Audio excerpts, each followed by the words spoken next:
Halo Mam, Assalamualaikum warahmatullahi wabarakatuh. Perkenalkan, nama saya Bidan Happy.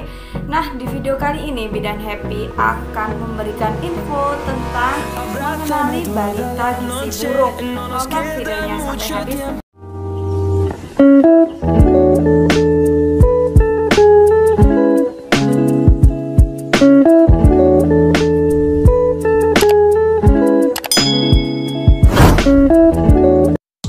Gizi buruk atau yang dikenal sebagai kwashiorkor dalam dunia medis merupakan salah satu bentuk malnutrisi.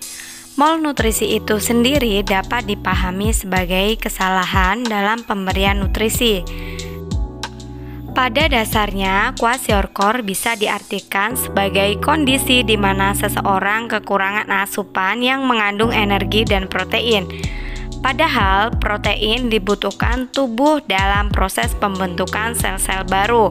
Selain itu, asupan ini juga turut membantu proses perbaikan sel-sel yang rusak. Pemenuhan gizi sangat penting.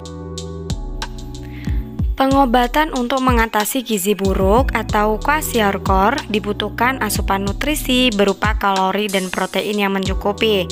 Namun, pemberian nutrisi tersebut harus dilakukan secara bertahap.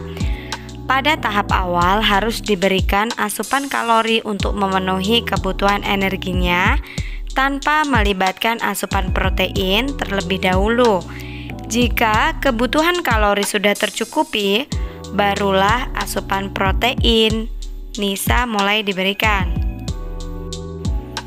Pemberian protein dapat dilakukan dari kadar yang rendah yang secara bertahap, terus ditambah. Hal ini dilakukan supaya saluran cerna penderita tidak kaget bila langsung diberi asupan tinggi, kalori tinggi protein.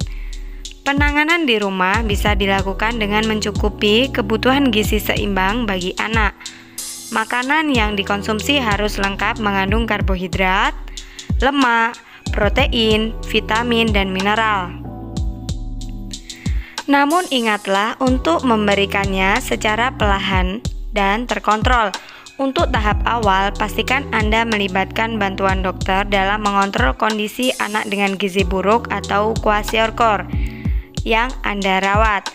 Untuk mencegah terjadinya gizi buruk atau kwashiorkor pada anak Anda, berikanlah makanan dengan gizi yang seimbang. Cukupi kebutuhan karbohidrat, lemak, dan proteinnya. Sumber protein yang bernilai tinggi bisa didapatkan dari produk hewani seperti susu, keju, daging, telur, dan ikan. Anda juga bisa memanfaatkan protein nabati yang didapat dari kacang hijau dan kacang kedelai. Penyebab gizi buruk atau kwashiorkor adalah karena anak tidak memperoleh makanan dengan kandungan energi dan protein yang cukup. Umumnya hal ini sering dikaitkan dengan tingkat perekonomian yang rendah. Itulah sebabnya kasus gizi buruk atau kwashiorkor banyak terjadi di negara berkembang. Selain dikarenakan rendahnya tingkat perekonomian, kurangnya pengetahuan orang tua akan nutrisi yang diperlukan tubuh anak juga turut mempengaruhi. Pada dasarnya, gizi buruk atau kwashiorkor bukanlah gangguan yang terjadi secara mendadak. Kondisi ini berlangsung secara perlahan. Karena itu, penting untuk mencegah agar anak tidak mengalami kondisi ini dengan cara memberikan asupan makanan cukup gizi pada anak. Diagnosis gizi buruk atau kwashiorkor dapat dilakukan dengan melakukan pemeriksaan terhadap riwayat kesehatan anak. Kekurangan asupan makanan bergizi bisa dilihat dari kebiasaan makan anak. Selain itu, adanya gejala dan tanda-tanda kwashiorkor akan membantu dokter dalam mendiagnosis. Untuk membedakannya dengan jenis gizi buruk lainnya seperti marasmus, dokter akan memastikan apakah penderitanya memiliki gejala yang diserta pembengkakan tubuh atau Kadang pada anak dengan gizi buruk atau kwashiorkor juga turut terdiagnosis penyakit lainnya.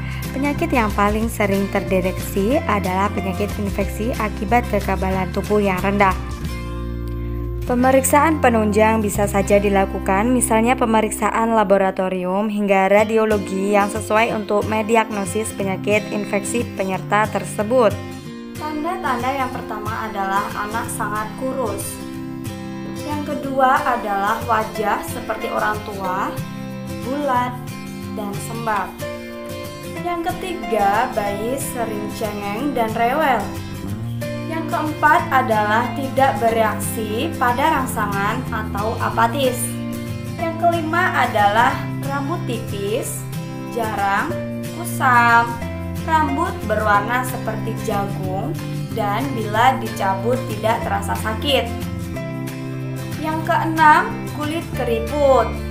Yang ketujuh, tulang iga tampak jelas. Yang kedelapan, pantat kendor dan keriput. Yang kesembilan, perut cekung atau buncit.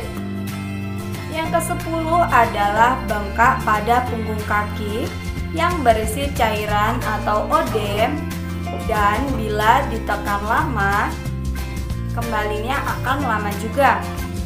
Yang ke-11 adalah bercak merah kehitaman pada tungkai dan pantat. Nah, itu tadi Moms, tanda-tanda gizi buruk pada balita. Semoga bermanfaat dan jangan lupa support channel aku terus dengan cara klik tombol subscribe, like, share sebanyak-banyaknya ke teman-teman kalian. Sampai jumpa lagi, dah.